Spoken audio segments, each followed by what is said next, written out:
Seja bem-vindo a mais um episódio do Médico Celebridade Cast. Hoje ela, ginecologista, a doutora Mônica Fadu, que veio aqui falar pra gente as peculiaridades de empreender e lidar com a saúde da mulher. Eu sei que você, empreendedor, empreendedora, médico ou médica que lida com mulher, sabe bem essas peculiaridades, mas você que vai entrar nesse mercado, vai se aventurar nesse mercado ou quer saber um pouco também sobre isso, eu te convido para ouvir esse episódio. Mônica, seja muito bem-vinda, aliás, e fala pra mim.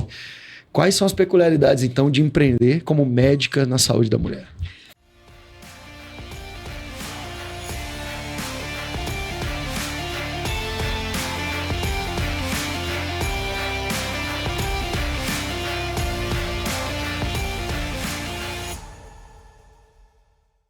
Primeiro, muito obrigada, Vitor, por estar aqui, podendo abrir esse ponto, falar sobre essas questões.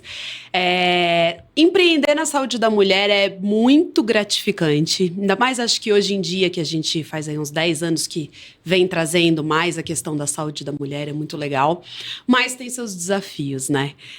E eu lembro que há um tempo atrás, quando a gente começou, eu comecei a ouvir os seus podcasts, comecei a ouvir o que você tinha para falar, eu sempre falava assim: puxa, mas todo mundo tá aí falando da dermato, falando das cirurgias, e a ginecologia, né? Pois e a saúde da mulher. Tão grande, né? Uma das maiores, né? Então, eu ficava um pouquinho, assim, deslocada. E aí, eu acho que eu fui, né, ouvindo, aprendendo muito com as outras especialidades. Algumas colegas da ginecologia também, que são aí do Médico Celebridade e companhia. E aí, eu fui aprendendo e abrindo o meu próprio caminho. Até pelas questões de meus interesses. Eu não sou muito da área cirúrgica, né? Eu tive minhas questões de morar fora do país, quando eu voltei. Também não sou muito da obstetrícia. Então, eu fui me encontrando e entendendo qual era o meu lugar de empreender na saúde da mulher e como mulher na saúde da mulher. Maravilha! E aí você falou todas essas experiências e também aquilo que você gosta de fazer te levaram para esse caminho. Mas vamos lá, peculiaridades. O que você acredita que para eu ter um negócio de sucesso ou um negócio que consegue resistir ao tempo, lidando com a saúde da mulher, quais são essas peculiaridades que em outras áreas eles talvez não enfrentariam? Eu acho que a gente tem que, como em qualquer área, conhecer muito bem a nossa cliente, o perfil da nossa cliente e entender que a mulher, de maneira geral, ela está procurando por alguma coisa. Entender que a mulher nunca foi realmente vista e ouvida, né? Eu sempre brinco que saúde da mulher, até 10 anos atrás, nunca foi sobre mulher, e sim sobre a pessoa que faz seres humanos, né? Então faz uns 10 anos que a gente começou a olhar para a saúde da mulher como mulher, né? Bem-estar da mulher e tudo isso. Então eu acho que o profissional que enxerga isso e que olha para a mulher com respeito, com dedicação, olha, eu quero trabalhar a qualidade de vida e não só a sua fertilidade e não só aquela medicina paternalista que a gente tem muito na minha época de residência, que é assim, eu sei o que é bom para você. Não é bem assim. Cada mulher é única, cada mulher é de uma maneira integral. Então, assim, você tem que estar aberto para conversa, aberto para comunicação. Eu enxergo a mulher mais como... Eu acho a mulher mais comunicativa do que o homem, né? Você abre mais, né, pro médico?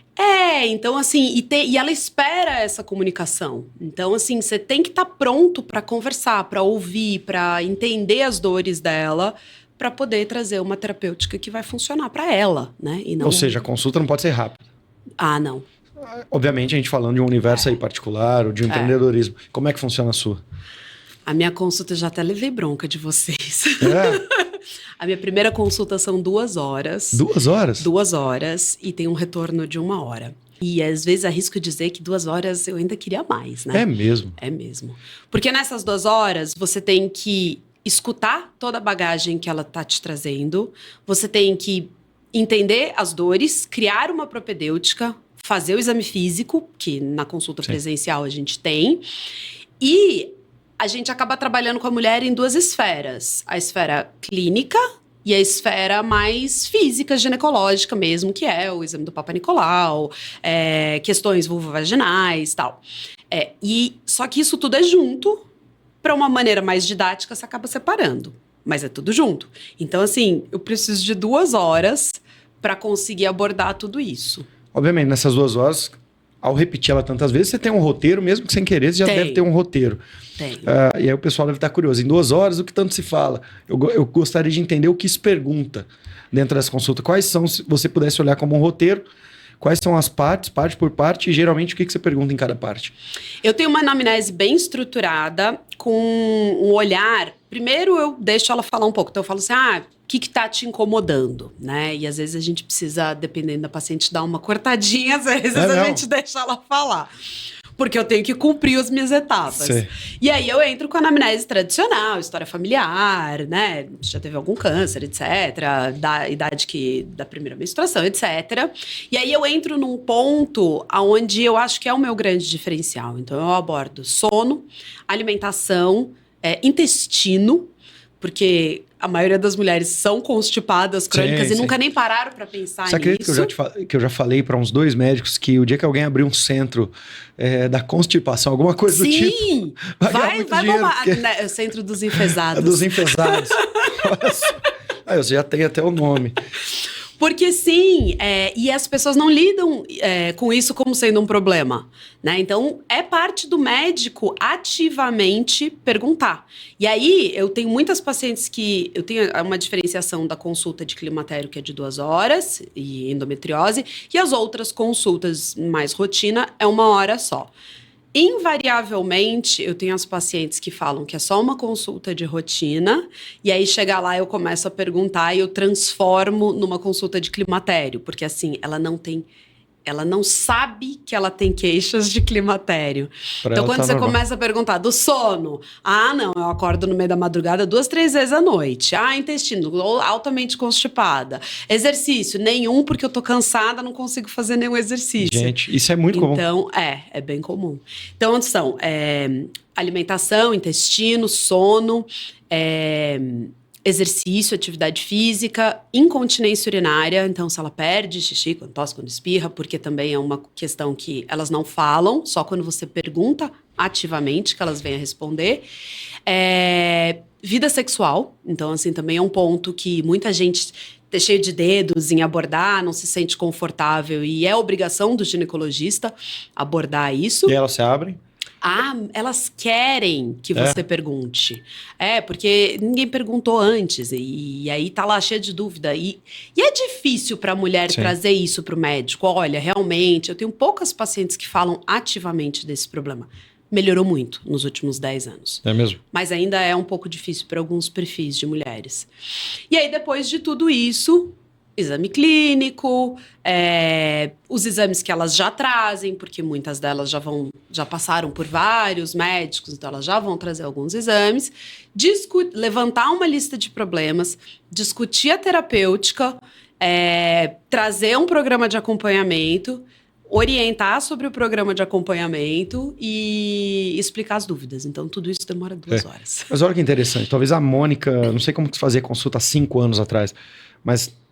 Vamos olhar agora para os seus colegas que fazem a consulta hoje, que fazem do jeito talvez normal. Aquela meia dúzia de pergunta, tá aqui, a rotina foi feita, tá aqui, passa na farmácia, ou faz isso que melhora. Ou que tá tudo bem. Não tem nenhuma anomalia, tá tudo bem. Não sinto nada de diferente. Só de você abrir essa consulta que você me trouxe aí de 1 hora e tanto, 2 horas, com essa sequência de perguntas, com esses outros problemas que ela começa a ter consciência que tem, eu abro espaço para uma coisa chamada venda. Sim.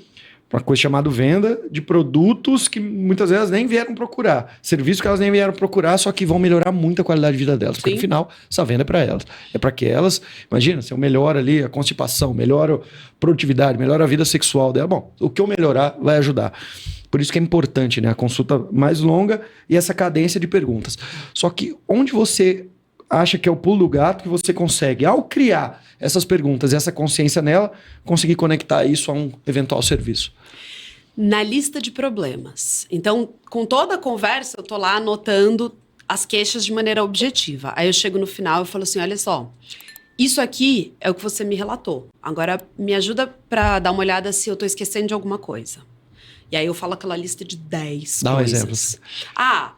Você me acabou Você de já me tinha dizer falado, que mas- você acorda 3 vezes no meio da madrugada, que você vai no banheiro 3 vezes por semana, que você tem baixa libido, tem ressecamento na hora da relação sexual, tá perdendo xixi quando tosse, quando espirra, e sempre numa linguagem bem pro Sim. paciente, né? Ou seja, escutativa mesmo. Tudo Sim. que ela falou, Do jeitinho, às vezes eu boto entre aspas, que você anda muito irritada e que Do não jeito que ela está fala. se conhecendo mais. E aí vou falando. Aí eu chego no final e falo assim: é só tudo isso ou falta mais alguma coisa? Ah, falta mais alguma coisa. Eu não acho que tá bom, né, doutora? E aí ela começa a ter o que você falou, ciência da situação em que ela tá e do porquê que os outros médicos não conseguiram resolver o problema dela. como é que eles geralmente tentam resolver? Não essa gama de problemas, mas uma rotina. Uma consulta tradicional da ginecologia, eu brinco que no plano de saúde você só tem direito a uma queixa, né? Então, você escolhe Você o que você escolhe. vai reclamar. E eu falo isso pra elas. Você, mas é que o plano de saúde foi assim. Então, no plano de saúde você tem direito a uma queixa. Ou você fala do intestino, ou você fala do ressecamento, ou da irritação. Se você quiser tudo, volta aqui mês que vem. Volta mês que vem pra reclamar do próximo ponto.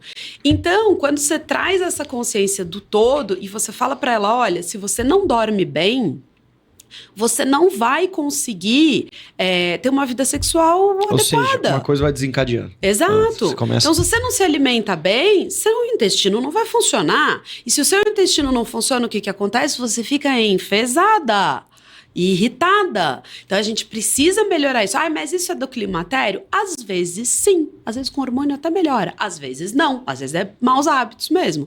Então, eu começo a trazer para elas saem tudo com dor de cabeça, de tanto que eu falo. Eu até preciso começar a falar menos para poder... Mas tá dando certo. Tá, mas às vezes elas ficam meio perdidas. Sei. Mas funciona. E aí, quando eu junto essa lista de problemas, elas entendem o tamanho do buraco que elas estão. E aí, com isso, a gente consegue oferecer, né, oportunidades e uma terapêutica que vá funcionar. E o que eu acho que é muito importante da gente diferenciar da consulta tradicional é que a consulta tradicional ela vai tratar uma queixa, né? Ponto por ponto. Não vai fazer esse olhar do todo. E aí, a paciente fica perdida e ela não tem grandes resultados. Ela pode até, às vezes, achar que teve um bom resultado porque você resolveu aquela uma queixa que ela tinha. Mas ela não vai ter uma melhora tão grande, né? E não vai ter um encantamento. Você como mulher, vamos pegar a Mônica humana agora, depois a gente vai para empresária, depois a gente vai também para médica. Mas a mulher, você gostaria de ser atendido por uma outra Mônica ou uma consulta convencional? Sem sombra de dúvidas. Eu vou contar uma história que quando eu fui fazer uma cirurgia de nariz, eu tava com uma sinusite crônica, eu não conseguia resolver meu problema, e aí eu fui procurar médico para tratar a minha história do nariz. E aí eu tô numa cidade onde eu não conheço muita gente, não conhecia na época, né? E aí me indicaram vários médicos do plano de saúde. E eu falava, não é possível, gente.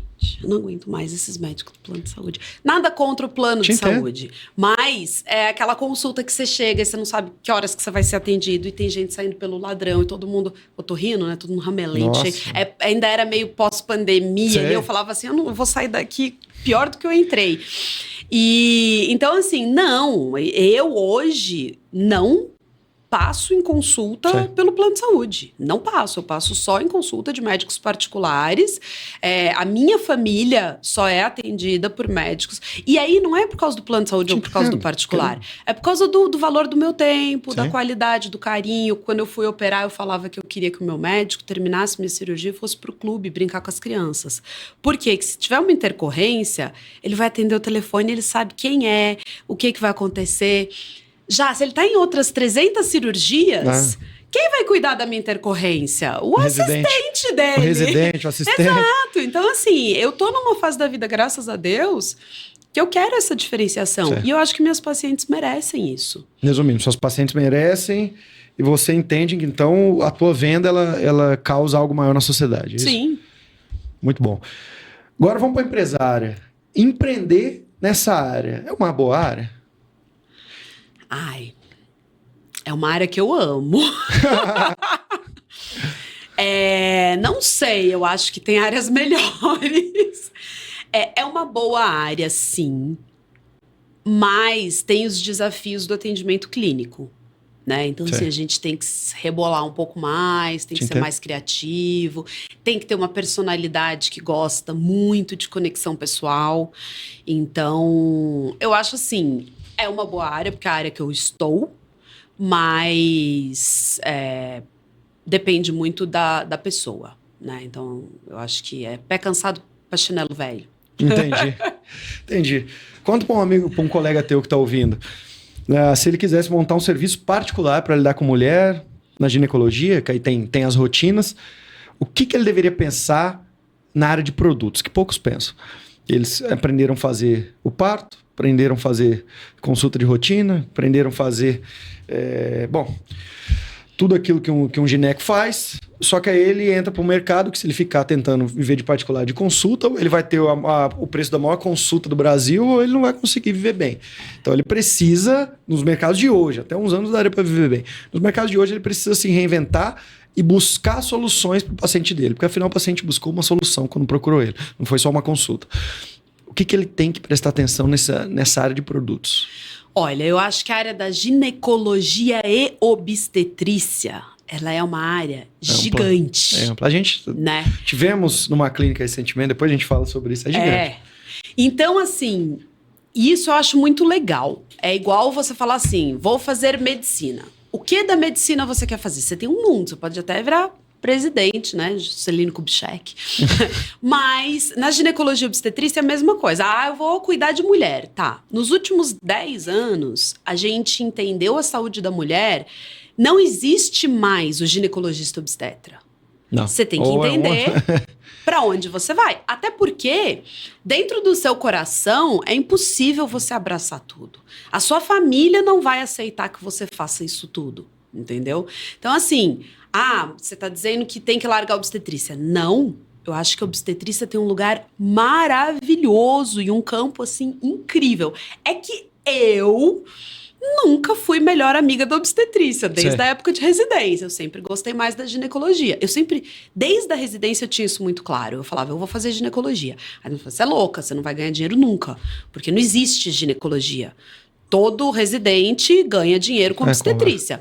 E eu falava, não. E, inclusive, a minha saída do Brasil para ir morar no Canadá, na época depois da residência, foi por conta disso. Eu estava trabalhando quase 100% em obstetrícia e naquele molde antigo, com uma violência obstétrica muito grande, com pares que...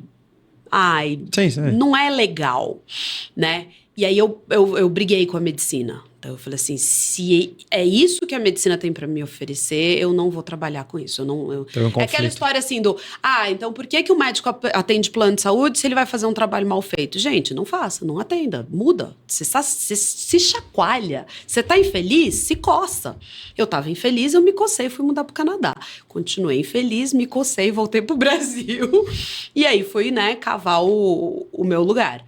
Mas a ideia era essa, que existem lugares dentro da medicina e você pode, dentro da ginecologia e obstetrícia, você pode escolher. Então, hoje, se você gosta de obstetrícia, tem um lugar maravilhoso para obstetrícia.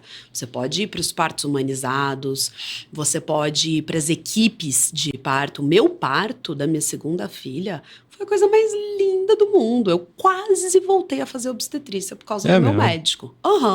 E assim, não foi nada demais. Não foi em casa de parto, não foi parto natural. Foi feito com amor, com carinho, com um médico maravilhoso que ama o que ele tá fazendo e que me dava atenção, que me escutava, que perguntava das minhas dores durante a gestação.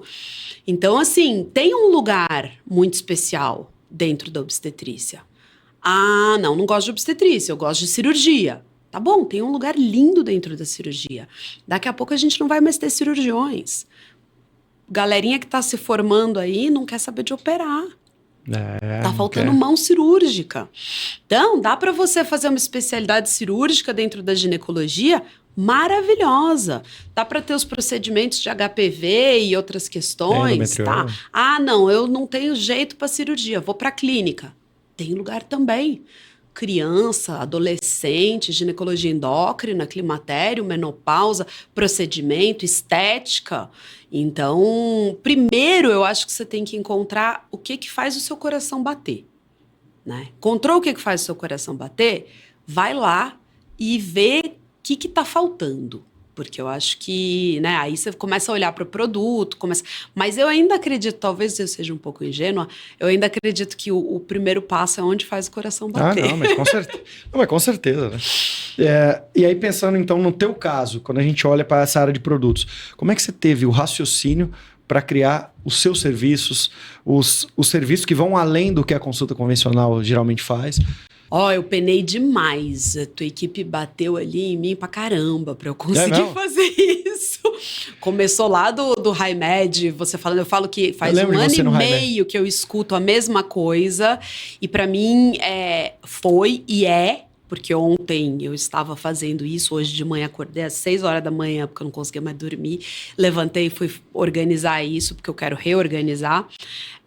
Para mim é muito difícil trabalhar com produto na medicina. Eu sou antiga. Sim, né? Então, é uma visão diferente, onde eu estou aprendendo. Mas o que eu aprendi a entender? Sim. Eu preciso olhar para essa paciente e eu preciso ela perto de mim. Então, isso é muito legal, porque a MEV, a Medicina do Estilo de Vida, vem falando muito sobre isso. É minha responsabilidade a adesão ao tratamento do paciente. Então, não é responsabilidade do paciente se ele vai fazer ou não. É minha responsabilidade. Eu tenho que convencê-lo, facilitar a vida dele, explicar o suficiente para que ele faça o que eu tô orientando. Sim. Lógico, dentro de uma decisão compartilhada, para que ele tenha resultado. Então, assim, o resultado dele é obrigação minha. E aí, como é que a gente faz isso? Cadência. Precisa estar pertinho de mim. Então, a gente tem cadência de consultas, a gente tem, lógico, produtos de... eu trabalho com uma fisioterapeuta, então ela vai fazer ali a parte de mais íntima, né? Radiofrequência íntima se precisar. A gente tem um programa que chama Programa Diva, onde ela vai ser cuidada da parte mais vulvovaginal. A gente tem a parte de... Começando aí um emagrecimento, então a gente vai ter nutricionista, educador físico. Agora a gente vai acrescentar outros produtos dentro dos nossos programas, que é o que eu estava fazendo hoje de manhã. E tem também o óbvio, né? Que eu continuo sendo uma médica bem raiz. Então, assim, ainda colho Papai Nicolau, sim, eu ainda cauterizo verruga, trato herpes, faço, né, a ginecologia raiz, tiro pólipo. Então, que eu acho importante a gente, sim, também trazer isso. Falar assim, olha, aqui você vai ter esse tratamento, olhar moderno, mas com uma medicina embasada em tradição, em conhecimento, em tecnologia. Com certeza. Questões científicas. Eu vejo o seguinte, muito se fala e muito se fez do médico garçom. Aquele que o paciente dele tinha algumas demandas e ele só indicava ou para a farmácia enriquecer, para os outros colegas, para outros profissionais da saúde, ou, olha, não resolve isso aqui, tá tudo bem. Quando a gente entende que o teu paciente ele tem várias demandas e que algumas delas você pode tratar, por que não você tratar? Ele já estabeleceu um canal de confiança com você, muito provavelmente vai ficar mais caro ele tratar com externo, porque ele ia ter que se deslocar, pagar consulta, um estranho. Não, aqui ele já tem confiança. Por que não eu fazer? Obviamente que a gente não vai invadir áreas. Tem um histórico também. Isso eu acho muito legal. Total, o paciente, lembra do médico da família lá de antigamente? O paciente quer isso. Ele não quer ter que contar a minha história toda hora. Obviamente, né, Mônica? A gente não tá falando assim, de uma invasão suprema de áreas. Não tô falando que, então eu sou gineco e eu vou fazer a rinoplastia em você agora. Não é isso. Não é isso. A gente tá falando de coisas que fazem sentido no universo da sua paciente, mas o principal, alguém tá pegando esse paciente e falando, o teu projeto é meu, porque eu vou lidar com a Nutri que vai te atender, e vai te ajudar a emagrecer soltar o seu intestino. Eu vou lidar com uma possível fisioterapeuta pélvica aqui se acontecer alguma coisa, dependendo ali do... Ou seja, eu assumo a responsabilidade. Por exemplo, hoje, você veio gravar o podcast aqui, ontem nós estivemos no Med Boss, você participou todo final de semana ali com a gente, hoje a gente veio gravar esse podcast na segunda-feira. E eu tenho um grupo de WhatsApp pra gente gravar esse podcast que tinha 10 pessoas. Uma combinou com o pessoal do podcast, o outro tava aqui, a outra nem tava sabendo de nada, só que é quem que tem que me avisar, mandaram eu pra um outro lugar. Ou seja, Eu também. você também. Filho sem dono. Vai ficar lá. 10 pessoas e ninguém sabe resolver uma coisa. Imagina agora o teu paciente, a mesma coisa. É. Ele tá na mão de um profissional, que aí ele encaminha para outro. Aí não, mas ele me deu uma resposta. Gente, as respostas a gente sabe como que é. A não ser que seja um caso muito fora do comum, geralmente, recebi, tá tudo bem, tchau. Mas não tem aquele histórico, aquele detalhe, aquela atenção especial de parar meia hora e falar, teu paciente tá acontecendo. Não, na vida real isso não existe. É muito difícil, a não ser que seja uma equipe muito integrada. Quando eu olho para o paciente e falo, opa, ela já vai consumir isso em outro lugar. São coisas que são da minha alçada. Mas o principal, eu posso assumir a responsabilidade. O problema dela agora é meu. Esse projeto é meu. E o paciente, poucas vezes no Brasil, talvez na história mais recente da medicina sim, mas no passado não, esse paciente não tinha um projeto dele. É diferente você vai para uma Itália da vida, no qual tem aquele médico da família que tem um projeto da família na mão dele. Aqui não. Ele era desamparado. Era o filho sem dono. Eram 10 pessoas falando ao mesmo tempo, mas ninguém se comunicando. Aí as medicações conflitantes. Medicações conflitantes. Então, onde, na minha visão, que alguém pode olhar para um negócio desse que você tem feito e questionar? Ah, mas eu não acho, porque o gineco só tem que fazer consulta. Onde que alguém pode olhar e falar alguma coisa? Ah, o Nutri não deveria estar... Isso aqui, eu gostaria que minha mãe, que minha esposa, que minhas filhas, quando crescessem, tivessem alguém olhando para o projeto delas. Você tem essa sensação? Sim, tenho. E também a saúde da mulher, se você for lá dentro da Sociedade Brasileira de Ginecologia, eu tô fazendo tudo o que eles falam para fazer. Exatamente. Então, assim, pedir uma colonoscopia aos 45 anos, tá lá escrito que a gente... É nossa obrigação. Sim. Errado tá quem não faz. Né? Então, assim, pelo contrário, o que eu venho fazendo é o que é certo. Aí eu tenho muita paciente que fala assim, ai, doutora, porque você atende com medicina integrativa, né? Eu falo assim, então, eu chamo isso de medicina. Eu sou médica, é assim que tinha que ser. Errado tá quem não é. Né? O certo é isso, é a gente atender o paciente como um todo. É eu olhar para você e entender todas as suas dores. Então, assim, eu tô fazendo o que o clínico geral não fez. Na verdade, a definição da ginecologia é ser o médico da mulher. Então, eu tô lá. Lógico, veio uma alteração na colonoscopia, é pro gastro que ela vai, porque eu não sei resolver aquilo, nem quero resolver aquilo. Mas é minha obrigação pedir. É minha obrigação investigar. Outro dia eu fiz um diagnóstico de tuberculose no consultório. Aí eu falei assim, gente... E tinha queixa já? Não, ela tinha acabado de ir na consulta com o pneumologista. Que isso? Só que ela tava com uma tosse muito estranha. Eu falei, não gostei. Pedi uma tomografia.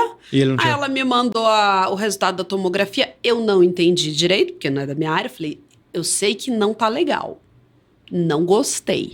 Vai no colega, no pneumo, com a imagem. Porque ela tinha ido no pneumo, acho que ele pediu um raio-x, ou não pediu nada, não sei, não lembro qual era.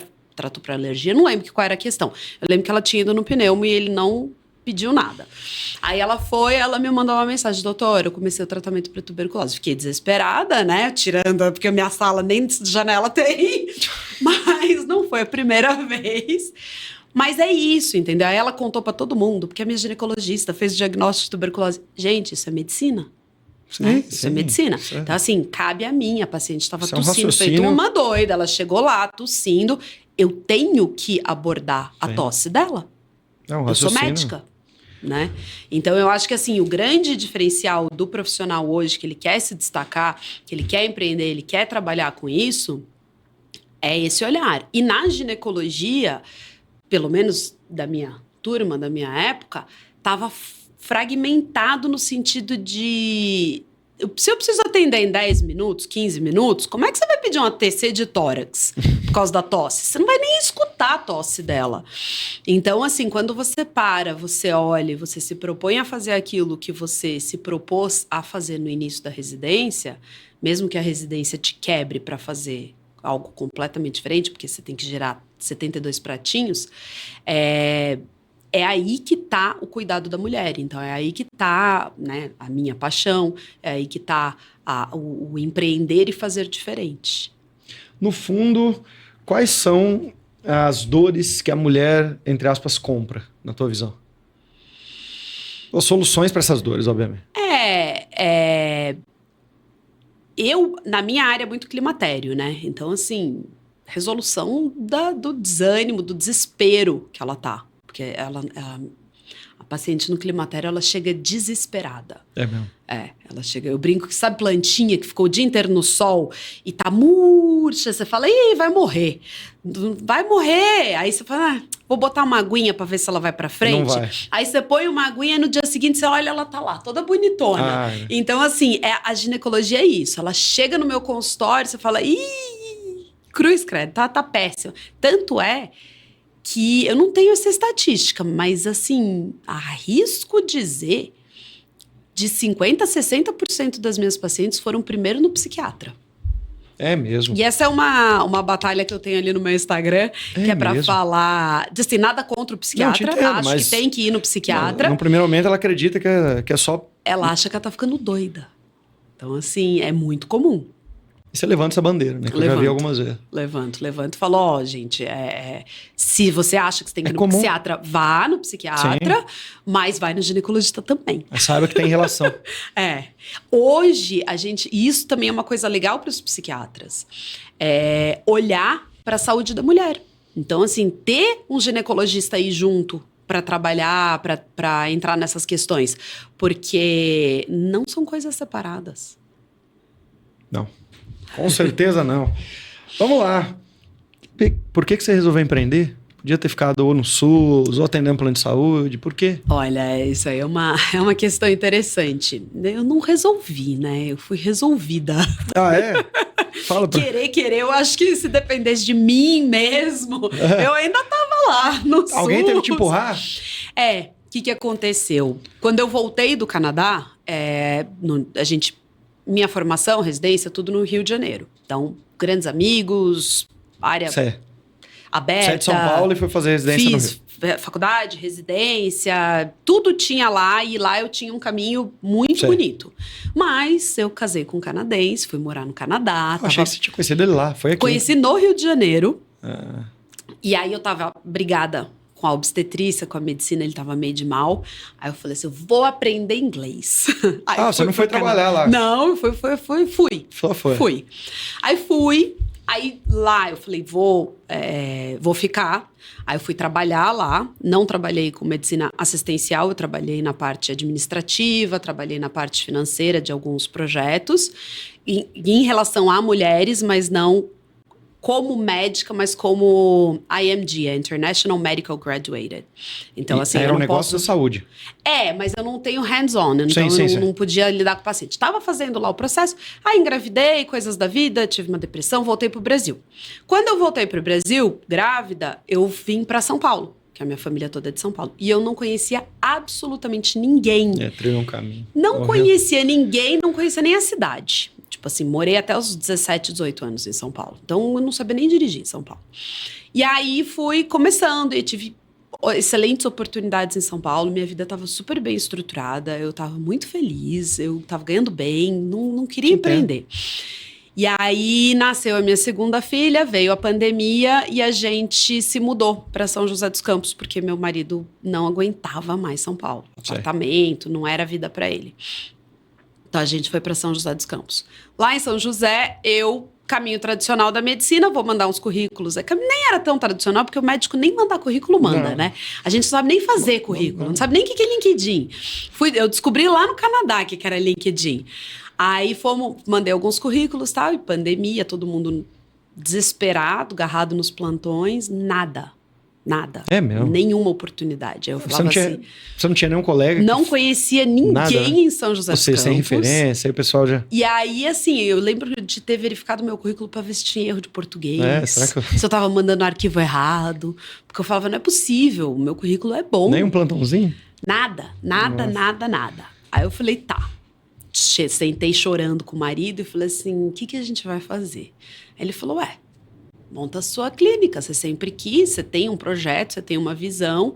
E eu falava, imagina, você é doido? De onde que eu vou conseguir montar uma clínica sem conhecer absolutamente ninguém nessa cidade? Aí ele falou assim, vai estudar sobre marketing. E médico é nerd, né? A gente É não mesmo, mas ele consegue. teve, do nada, ele teve sacada. Ele já falava, já fazia um bom tempo, enquanto a gente estava aqui em São Paulo, ele já falava, monta seu consultório, monta sua clínica, vai trabalhar, vai estudar marketing. Eu não vou sarna pra me coçar, não, a vida tá boa. Tá boa. Então, a gente tava com o filho pequenininho e tal, eu falei, não. Aí lá em São José não tinha opção.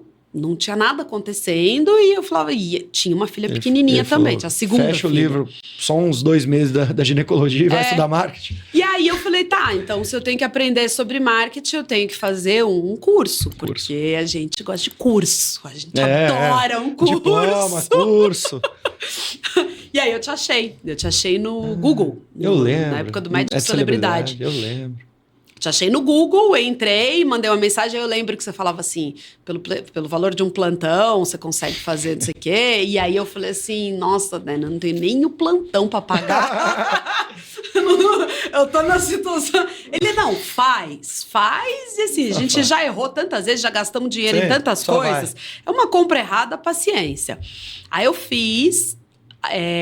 aí eu assistia, eu botava as crianças pra dormir e tal, a gente tava com as meninas bem pequenininhas, e eu assisti, só tinha aquele horáriozinho da noite pra assistir, e aí eu assistia e eu não conseguia dormir, porque eu falava assim, cara, como que ninguém nunca me falou isso? É mesmo. Por Te incomodou? Nossa, barbaridade. E eu falava assim, e minha cabeça ficava quente. Falava, não é possível que ninguém nunca explicou que a gente podia fazer essas coisas. Aí eu tive que começar a assistir o curso à tarde, né? As aulas à tarde. Pra não prejudicar o sono. E fui botando em prática e falei assim, tá, agora eu tô convencida de que dá para montar uma clínica. Aí eu fiz lá o Google Meu Negócio, um negocinho ou outro, e comecei a atender numa sala, bem mequetrefe, que eu achei lá, e eu lembro que, assim, eu botei o anúncio do Google Meu Negócio no ar, tal, pedi para 10 amigas fazerem uma avaliação, umas 3 pacientes antigas, né? E aí eu lembro, assim, que eu recebi um contato e falei, nossa, agora não tenho nem lugar para atender essa pessoa. E fui correr atrás. Achei uma sala, eu era minha secretária, e fui daquele jeitinho que você falava para começar na época do Médico Celebridade. Fui começando. Aí eu falei, não, vou montar uma clínica. Aí eu pensei, estruturei uma clínica que fosse do lado da minha casa, num bairro que a gente está, que é um bairro onde na época não tinha nenhum serviço médico. Não. Nenhum serviço da área da saúde. Te entendo. Né? Só residência ali, praticamente. Era só casas e um comércio de uma padaria, um escritório. E aí eu montei, todo mundo falando que eu falei que eu ia montar e que eu não ia atender eu só ia atender particular. E aí todo mundo da região falava que eu era doida, porque eu ia montar um negócio num bairro que não tem médico, que todo mundo tá lá no Aquático. Aqui não tem sem Unimed. E assim, tá todo mundo, tem um bairro que é o bairro dos médicos, que é aqueles bairros bem parecido com São Paulo, prédio, facial, e eu falava, eu não quero isso. Eu fugi de São Paulo por causa disso, ainda era finalzinho de pandemia. Eu falei, eu vou montar aqui, e vai dar certo. E vai ser só particular e vai dar certo. Aí eu lembro que eu cobrava, acho que R$350 a consulta, que era o preço da... Eu lembro que eu tive uma conversa com meu pai, falei que meu pai é da área financeira e tal, mas ele é excelente, mas como professor, que ele não me escute. E aí eu falei, pai, como que eu precifico? Ele, cobra o que o pessoal tá cobrando. Simples. Aí eu comecei a cobrar, só que assim, eu vi que isso foi uma das grandes burradas que eu fiz. Porque eu fiquei presa num valor onde você não pode aumentar 200% depois. Você perde toda a sua base de cliente. E foi isso que eu fui fazendo. Né? Fui assistindo as aulas do Médico Celebridade e tal. E eu fui falando, caramba, eu me enfiei nos lugares aqui. Isso foi 21, 22? 2021, eu lembro de você, em 2021, 22. E aí eu, né, montei a clínica, tive que estruturar a clínica. Aí eu fiquei, acho que 1 ano e meio... 2 anos. No mesmo local? Não, e só voltado para ganhar técnicas e tecnologias. Então, eu fui estudar medicina mesmo, para entender como que eu podia melhorar minhas técnicas, minhas tecnologias. Tal. Eu estava saindo de um lugar muito confortável, precisava me atualizar. E estruturar um negócio. Então, assim, contador, secretária administrativa, como é que faz para mandar emitir nota fiscal. Primeiro dia que eu atendi na clínica, eu não tinha luva, porque eu esqueci de comprar. Eu nunca Na sua tinha. área, pô, exame de... Toda vez que eu entrava numa clínica, Já tinha, eu falava assim, ô fulana, cadê a luva? Eu falei, fulana, cadê a luva? Ela, doutora, você não comprou. Nossa. Corre lá e corre. Então, foram grandes aprendizados. Aí, depois de 2 anos, que eu voltei pro marketing. Eu falei assim, não, agora, Sim. segundo estatísticas do Brasil, meu negócio sobreviveu 1 ano, ele vai pra frente. E o consultório floresceu. Floresceu, foi crescendo pra E caramba. até então, eu ia só dobrando particular. valor sempre só particular. Melhor decisão. E com grande ascensão de valor. Então, assim, eu fui me capacitando, fui entendendo que eu tinha, né, um diferencial e fui melhorando ali. Não, mas fez o certo. Fui capacitando a equipe, fui capacitando o time, fui adquirindo tecnologias, né? Então, eu fui crescendo. E aí, cheguei num ponto que minha secretária queria ir embora. A mesma que abriu ali contigo, praticamente. E que estruturou toda a parte administrativa. Ela era excelente administrativamente, não vendia bem, mas era o que eu precisava ali no começo. É o que eu precisava. Ela conseguia, tinha uma comunicação com o contador. E aí ela falou que ela precisava ir embora e não tinha choro nem vela, porque ela era muito boa, não tinha nem justificativa, né? Não conseguia segurar ela. Aí foi na época que eu fui lá no HiMed. O ano passado. Ano retrasado, eu acho. Ano retrasado. Se não foi o março de 2024. Foi outubro de 24. Aí o meu marido estava em transição de trabalho, né? E aí ele tava meio que sem fazer nada, tava de férias. Aí eu falei assim, você vem me ajudar. Você que levou ele, ou ele que te empurrou? Dessa vez, não, eu que levei. Eu catei ele e falei assim, você vai me ajudar porque a secretária saiu, eu preciso de ajuda. E aí foi no HiMed e falei, não, peraí. Dá pra gente fazer isso aqui ficar muito mais legal. Já que você tá saindo, porque ele empreendia. Então, assim, eram 2 empreendedores em casa. Sim, da área de tech ele. Ele trabalhava com restauração de carro antigo. É mesmo? Restauração e exportação. Que ele era da área de tech. Então, ele é muito bom em tecnologia, mas não, ele gosta mesmo de... Ele é... É mesmo? Olha só. Que legal. Só que não deu certo. Muita dor de cabeça para um gringo lidar com os mecânicos do Brasil. O brasileiro já não consegue, imagina o gringo. Aí ele fechou a empresa e estava pensando qual seria o próximo passo. Então eu falei assim, em vez da gente ter 2 pessoas empreendendo em casa, que é muito difícil, por que a gente não empreende junto? Focar e no vamos negócio. fazer isso aqui crescer. A riqueza da família. E aí ele entrou e aí a gente começou a entrar a botar em prática, entramos no Medball, no CRM Black. 2024. Foi outubro de 24, foi bem no evento, aí fiquei ali até o final, a gente terminou o CRM Black. Aí a gente entrou no Medboss, no outro HiMed que teve, e aí a gente tá numa crescente que assim, a gente tem dobrado o nosso faturamento a cada 3, 4 meses. Deus abençoe. E empreender com o marido? Nossa, é difícil. Hoje de manhã a gente brigou. Teve um HiMed que foi no HiMed passado. Que um dos que... Vocês chamam a gente para uma salinha, para um bate-papo, não sei o que tal, que era mais, né, ao lado. E aí, quando terminou esse bate-papo, ele me chamou de lado e falou assim, e aí, como é que é empreender com o marido? Porque eu tô pensando em botar junto, em começar com meu marido. Eu falei, não, é ótimo, super maravilhoso, não sei o que tal. Aí fui pra casa, tive uma baita, uma briga, cheguei no dia seguinte, falei assim, vem cá, fulano, vem cá, volta aqui. No mesmo evento? Pensa bem. Falou, ontem eu te falei uma coisa. Então, eu acho que não tem certo e errado, é difícil. Eu também acredito nisso. Mas é difícil empreender com qualquer um. Demais. Marido, sem ser marido, é difícil. Então, assim, com o marido, é quem tava ali naquela hora, a gente vira e mexe, tem os nossos acertos. Agora ele tá desenvolvendo um braço que vai ser um braço mais dele, então eu acho que isso também vai ser legal para não ficar tão... Mas eu gostei, na própria área. Na própria área, mas assim, uma área que ele manda. Então assim, a gente tem 2 CNPJs, eu mando, eu tenho 51% no meu CNPJ, ele tem 51% no CNPJ dele. Eu acho que isso traz equilíbrio pro casal. Acima da empresa vem o nosso casamento. Isso é uma coisa que a gente tem muito claro. Total. Então, nosso casamento é a nossa família. Então, se um dia a gente precisar que um ou outro seja Sim. demitido, a gente vai fazer isso para manter o casamento, que é o mais importante. Muito bom. Eu não tenho dúvida que o melhor sócio, a melhor sócia é o marido ou a esposa. Eu vejo essa história muitas vezes.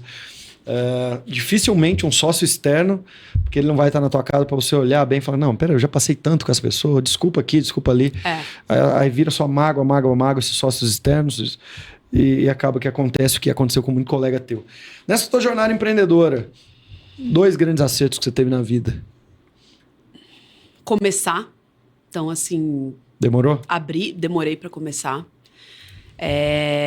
E atitudes, né? Tem muita coisa que a gente sabe que é o certo de se fazer e a gente fica demorando. Mas também não é um arrependimento? Não é, porque assim, ontem alguém falou muito claro, você precisa construir musculatura para poder correr a maratona. Então, assim, também não adianta você antecipar processos. Você precisa de maturidade para chegar lá. E, cara, minha maturidade demora. Então, paciência, essa sou eu. Mas eu acho que, assim, é começar. Eu acho que o começar é muito importante. Então, assim, vai lá e começa. Depois você vê como é que ajeita. E o famoso batidão do dia a dia. Eu sei que você é engolido pelo consultório, depois chega em casa engolido pelos filhos, assim como eu também e quase todo mundo que empreende. A empresa, ela engole a gente. Na rotina do dia a dia, o que é fundamental para o teu negócio crescer? O que você faz e que você olha, isso aqui é fundamental. É engraçado, eu acho que a minha estrutura emocional, assim, minha família estar bem. Eu acho que se a minha casa tem que estar bem. Se a minha vida pessoal estiver bem, cara, pode vir qualquer coisa na vida profissional que eu dou conta. Então, assim, de novo, eu falei assim, a gente preza muito pelo casamento, a gente preza muito pela família. E eu acho que esse é o grande motivo de eu empreender. Porque eu brincava há uns anos atrás, eu falava assim, empreender é o seguinte, eu nunca fui tão feliz e ganhei tão mal quanto quando eu comecei a empreender. Porque assim, eu já ganhei muito mais como médica... e era muito mais infeliz. E aí, quando você começa a empreender, nossa, eu ganhei muito menos. Eu cheguei no início a tirar 0. Tirar R$2.000. Então, assim, foi um baque que eu falava, não é possível. Eu nunca trabalhei tanto, nunca fui tão feliz e nunca ganhei tão pouco. Mas se paga no futuro. E aí, se paga com uma outra coisa que não é dinheiro, que é ser dono do seu tempo. Então, assim, ninguém manda em mim. Eu faço o que eu quero com a minha família. Eu tô a 3 minutos da minha casa. Então, às vezes, eu acordo de manhã e eu falo, cara, a gente é muito rico. A gente é rico de coisas que o dinheiro não compra. Então, assim, eu sou rica de... segunda e quarta de manhã eu fico com as minhas filhas. Então, eu levo a pequenininha na terapia, as outras 2 na natação. A gente fica junto, a gente desenha, brinca. O meu marido desenha e brinca com elas. Na segunda e na quarta, a gente se reveza um pouquinho. Na segunda-feira à tarde, é o meu tempo para trabalhar, né? Eu brinco que é o trabalho... virtual da clínica, que eu nem vou para a clínica, mas eu fico trabalhando de casa. Uma gestão virtual. Toda a parte de gestão, na segunda-feira à tarde, é onde eu faço as reuniões com ele e tal. E o resto do tempo eu tô lá na clínica trabalhando, atendendo paciente. Então, assim, é muito gostoso. Eu acordo, eu tomo café da manhã no meu tempo, eu converso com as meninas, eu faço cabelinho do balé quase sempre que dá. Então, isso é muito... eu acho que isso é mais do que dinheiro. Lógico que o dinheiro é importante. Não diminuindo o dinheiro de maneira alguma, que ele é muito importante. Mas isso é muito bom. Quando a gente grava esse podcast, uns 5 minutos antes eu recebi uma foto da minha esposa levando a menina pra ginástica, né? A mais velha, de 4 anos. Minha esposa é cirurgiã também, mas passa toda a tarde em casa e 3 vezes por semana, depende de semana 4, trabalha 3 horas por dia, 3 vezes por semana, né? Que só com os residentes ali. E foi a opção dela. Foi a opção dela. Eu não julgaria qualquer opção, mas a opção dela. Tem um tempo para trabalhar? Tenho, mas tem as meninas, tem a casa, aí eu chego, tá lá, você vê que tem um carinho ali esperando, porque, cara, ela tá gostando do processo, entendeu? Não tá sendo contra aquilo que ela acredita. Então, se for opção, se tá gostando, eu acho incrível. Você se imagina chegando 7h40 em casa, depois de ter trabalhado 12 horas, entrado talvez em 40 consultas, cansada. Que atenção que você ia dar pras meninas? Não, você chega exausto, plantão. Teve uma época que eu dei plantão, minha filha era pequenininha, e aí, acho que foi uns 3 meses só que eu dei esse plantão, porque eu falei de jeito nenhum, que eu botava ela pra dormir, tipo, quinta-feira, ela dormia muito cedo, então eu punha ela pra dormir quinta-feira às 6 horas da tarde, ela era bebezinha. Aí sexta-feira de manhã eu saía pro plantão, ela não tinha acordado. Eu voltava do plantão, o plantão era só 12 horas sexta-feira dia. Te entendo. Eu voltava, ela já estava dormindo. Então, assim, eu via ela na quinta-noite, só ia ver de novo no sábado. Um dia perdido. Eu falava, cara, e um dia perdido de uma criança é muita coisa. De um bebê é muita coisa. Eu falei, não. Aí eu fiquei o tempo que eu me propus a ficar e já avisei. Falei, não, gente, eu não dou conta disso aqui, não. Eu sempre fui bem, pra mim, de novo, a família, ela é um ponto muito importante. Sim. Então, eu sempre tive muito claro o que o dinheiro compra e o que o dinheiro não compra. Para mim, o dinheiro é para comprar liberdade. Total. Então, assim, e eu acho isso muito importante. E eu acho isso legal de trazer para o médico. Eu acho que, assim, a gente tem muita coisa de falar de dinheiro, de lucro, de não sei o quê, e não tá errado. A sociedade que tá errada de falar que a gente não tem que ganhar dinheiro. É isso aí que tá errado. A minha paciente quer que eu ganhe dinheiro. O meu otorrino, eu quero que ele ganhe dinheiro, que ele vá pro clube, porque eu sei que ele vai cuidar mais de mim. Então, assim, a minha paciente quer que eu esteja bem. É assim que eu vou cuidar dela. Sem dúvida nenhuma. O que você não fazia há um ano em gestão que você faz hoje? Processos. Eu acho que POPs, dashboard... Então, indicadores, a gente está com os indicadores maravilhosos agora. Isso liberta. O que mais?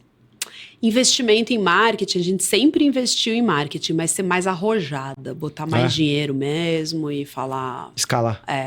Então, assim, eu sempre, desde o início, eu investi em marketing, mas sempre um pouquinho mais conservadora. Eu acho que também ser um pouquinho mais arrojada. Protocolos, programas de acompanhamento, isso aí eu acho que foi a grande virada de chave, né? Sempre, todo mundo fala isso, deve ser de 1000 podcasts que lida fala com consulta, isso é o que vira a chave. Eu não acreditava, não, mas realmente muda. E... eu acho que ainda tenho muito mais para implementar, ainda mais agora depois do último Mad Boss. A agendinha tá cheia. Conta pra gente, 1 ou 2 ideias que você teve ali. Ideias não, mas coisas que esclareceram suspeitas ou até certeza que você já tinha, mas olha, agora eu vou fazer. A gente precisa crescer.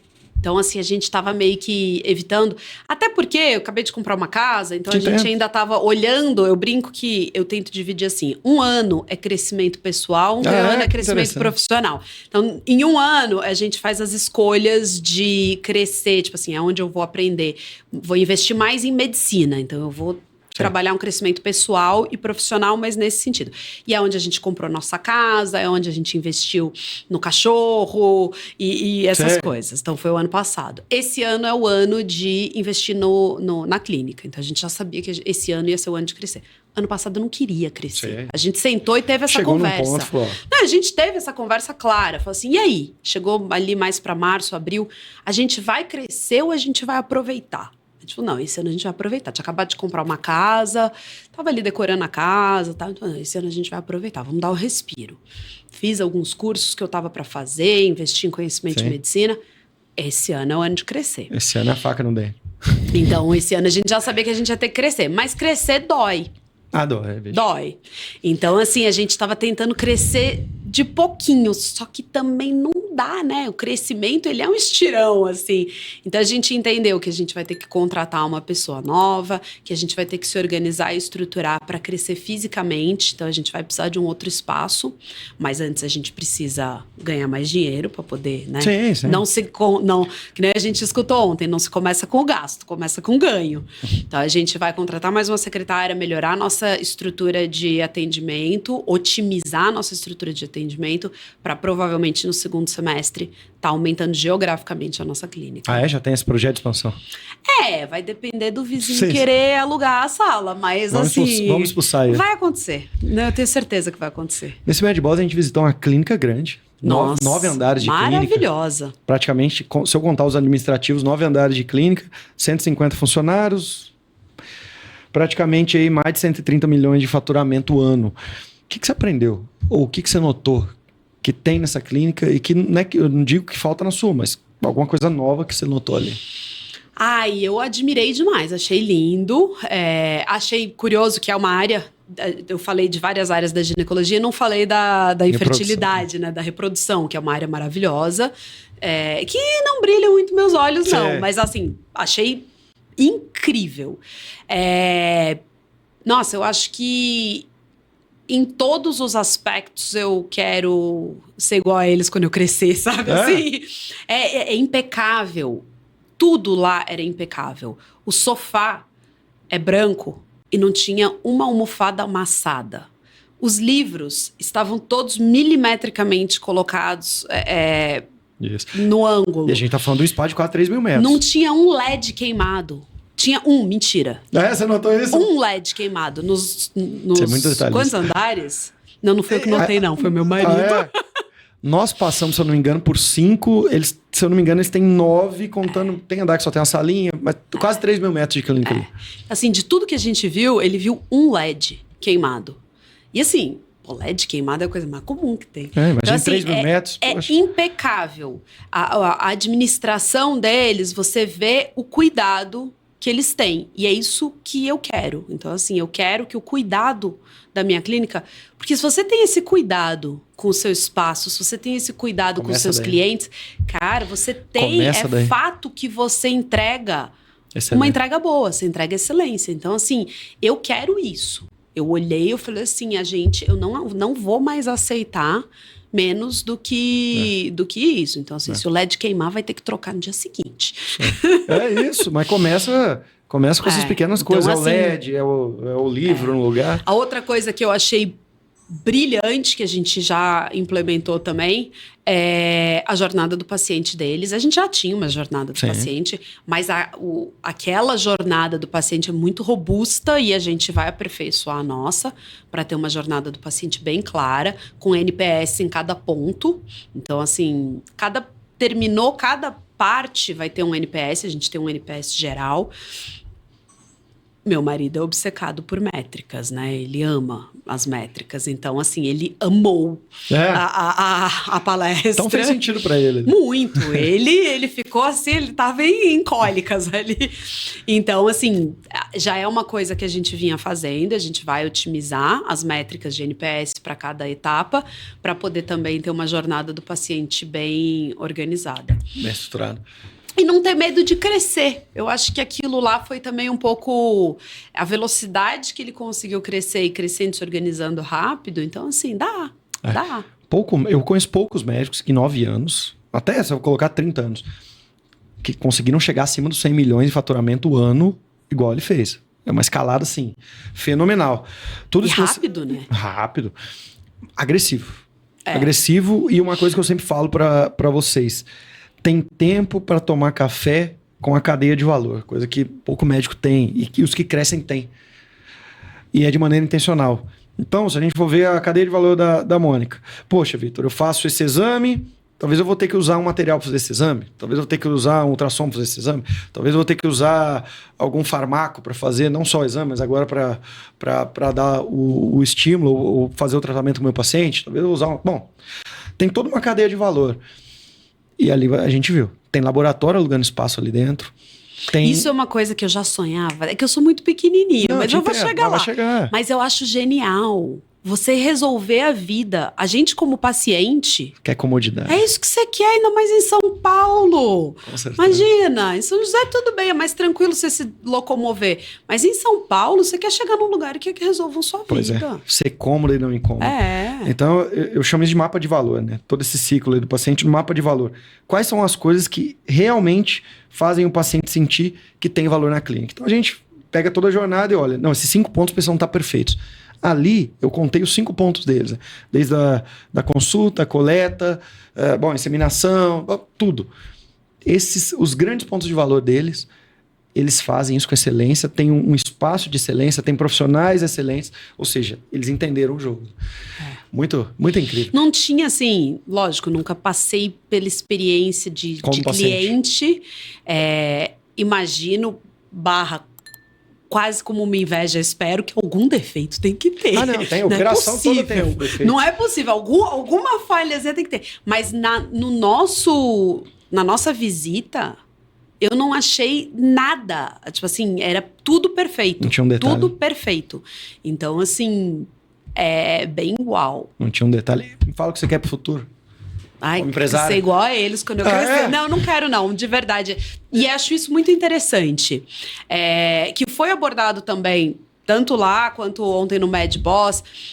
Nem todo mundo precisa querer a mesma coisa. Eu não quero ser grande igual a eles jamais, porque os meus valores são outros, os meus interesses são outros. A rotina toda vai ter que ser outra. A tua rotina vai ter. Então, assim, eu gosto de não trabalhar a segunda, não gosto de não trabalhar na quarta. Então, assim, não. O que eu quero? Eu quero continuar tendo liberdade, eu quero continuar tendo pacientes satisfeitas. Eu acho que dá muita satisfação você ouvir que tá no caminho certo, que você tá... Eu quero ter um bom footprint, né? Então, assim, eu quero deixar alguma coisa de diferente na humanidade. Então, assim, eu quero cuidar de mulheres no climatério, eu quero mudar, eu quero ressignificar. E aí entra um lado muito legal, que é a parte que o Daniel entra, que a gente também quer crescer no sentido de poder oferecer para mais mulheres o que a gente vem oferecendo. Isso sempre foi uma dor minha. A clínica é linda, a minha clínica é maravilhosa, meus programas são super legais, mas infelizmente eles não são para todos. Não são acessíveis para todo mundo. Até para pagar essa conta, não tem como. Sim. Eu um dia vou ter um braço filantrópico. É mesmo? Um dia. Então, assim, eu quero crescer, quero ganhar muito dinheiro para poder um dia ter um braço filantrópico e poder levar o cuidado e o carinho que eu levo para os meus pacientes particular para quem não tem acesso. E quem não tem acesso mesmo. Um dia. Vai demorar. Infelizmente, vai demorar um pouco, porque eu preciso ganhar muito dinheiro para chegar lá. E um meio termo, que é aonde a gente já está chegando. E isso eu fico muito feliz e satisfeita. Que é quem pode pagar, mas não pode pagar o meu acesso. Então, a gente quer expandir para esse lugar e com muita, muita qualidade. Então, assim, oferecendo alguma coisa que o Brasil não conhece. Então, esse é um sonho. É porque tem um vale, né? Praticamente ou SUS... ou tem o particular, o bom particular, o que faz o negócio e que tem uma empresa, tá nessa ponta. Aí tem um vale entre eles. Ou seja, é colocar um pontinho no meio e falar... Obviamente, esse pontinho no meio não vai ser a mesma coisa que eu tô entregando. Mas vai ser muito bom no que se propõe a fazer. Então, assim, olha, eu vou cuidar do seu climatério. Infelizmente, para essa paciente, talvez eu não consiga cuidar... a uma outra medicação. Mas assim... tratamento. Eu vou fazer o melhor que dá para fazer onde a gente se propõe a fazer. Então, assim, eu acho que isso é uma maneira de deixar um impacto na sociedade maior. E é onde eu acho que brilha meus olhos. Que eu acho que... Alguma mãe vai ser atendida lá e vai... Com certeza. Ele vai estar muito feliz e o filho vai agradecer. Muito bom. Traz para mim o seguinte... Qual foi a principal mudança de chave que eu já te ajudei a ter? Se eu já ajudei alguma, mas tem alguma? Nossa, traz pra mim. Eu sou muito grata a você, assim, muito grata de verdade. Sei que como eu, tem muitas outras pessoas, não é só rasgação de seda, não. Te entendo. Mas você muda a vida de muita gente e isso é muito legal. Como eu falei que eu quero ter um impacto maior, eu acho que você também cresceu nesse mesmo caminho, né? Tipo, você tinha um método de celebridade que era pequenininho, você conseguia impactar algumas pessoas. Hoje em dia você impacta muito mais. Eu quero crescer nesse sentido, eu quero impactar mais pessoas. A virada de chave, olha, nossa, foram muitas. Mas primeiro, a primeira delas... o problema não é o barulho dos ruins, o silêncio dos bons. Então, assim, eu acho que essa foi a de lá de 2021, que foi aonde eu falei assim, fazer Instagram na picaretagem. Tudo bem que hoje em dia já tá muito bem estabelecido isso, mas lá era uma virada de chave.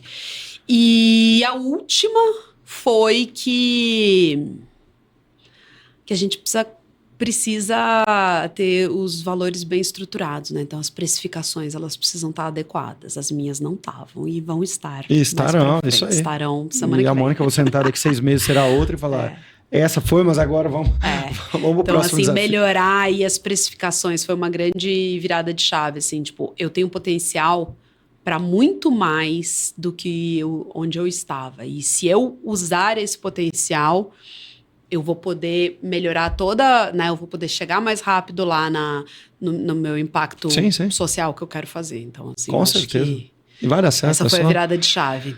Que eu te conhecendo, vai executar, já. Se já é que não tá, comecei a executar. Se é que já não começou a executar. Ontem à noite eu já comecei a executar. É isso que eu ia te falar.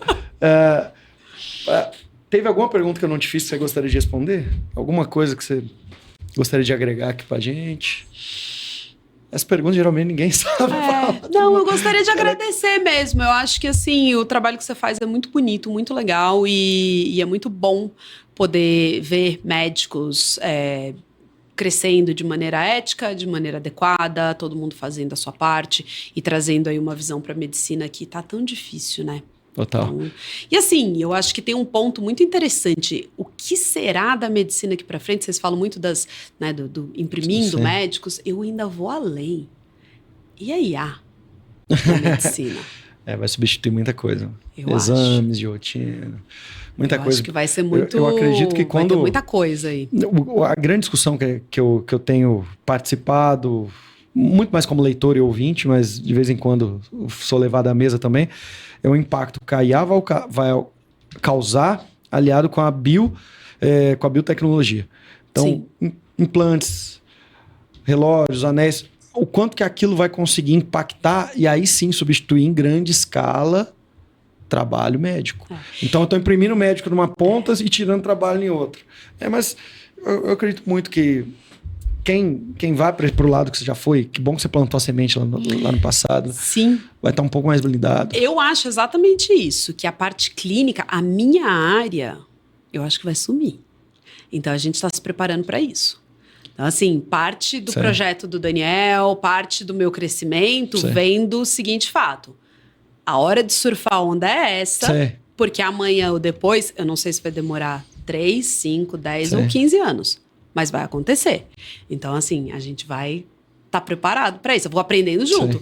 Eu não vou perder meu emprego porque eu vou aprender com ela e vamos estar junto, entendendo aí como é que funciona. A minha leitura é que gerações, por exemplo, a geração da sua filha, das minhas, que estão acostumadas com isso, quando elas estiverem no climatério, provavelmente ela vai lidar com outro tipo de médico ou com outro tipo de profissional, com outro tipo de robô. Eu acho que a gente não tem nem noção de como vai ser. Mas nos próximos, eu diria até 10, 15, 20 anos, eu seria mais agressivo. Eu não vejo que nos próximos 20 anos uma médica que fica 2 horas conversando com alguém para pegar aquilo que a paciente nem chegou a notar que tinha de problema. E a partir de uma boa conversa, a partir de uma escutativa, de uma atenção, de um carinho, acho que isso aqui não vai perder valor para os próximos 20 anos. Eu também acho que não, mas assim... Tem que se coçar agora. Não. Porque se deixar para começar a fazer daqui a 2 anos, já vai estar mais apertadinho. Igual a história do Instagram. Exato. Então, assim, quem tá começando agora, então eu acho que essa parte... Se prepara. E assim, vai acontecer alguma coisa que a gente não sabe o que é. Então, a gente tem que estar com a cabeça aberta. Isso aí. É o seguinte, você que tá no Médico Celebridade Cast, que ficou ouvindo a Mônica aqui, que prazer, né? Que papo bom. Principalmente falar de empreendedorismo na área da saúde e da mulher, essa mulher com climatério, essa mulher que merece atenção e merece ter um olhar diferenciado, com tempo, com carinho, com atenção. Então, acredito que te fez algum sentido e que também te ajudou a entender que empreender na área da medicina é um caminho. Na verdade, na minha opinião, é o melhor caminho, tá bom? Mas vamos lá. Mônica, obrigado pela tua presença. Eu já me despeço aqui do pessoal do Médico Celebridade Cast e você sempre termina o episódio, né? O meu convidado que termina o episódio. Você vai terminar fazendo o seguinte...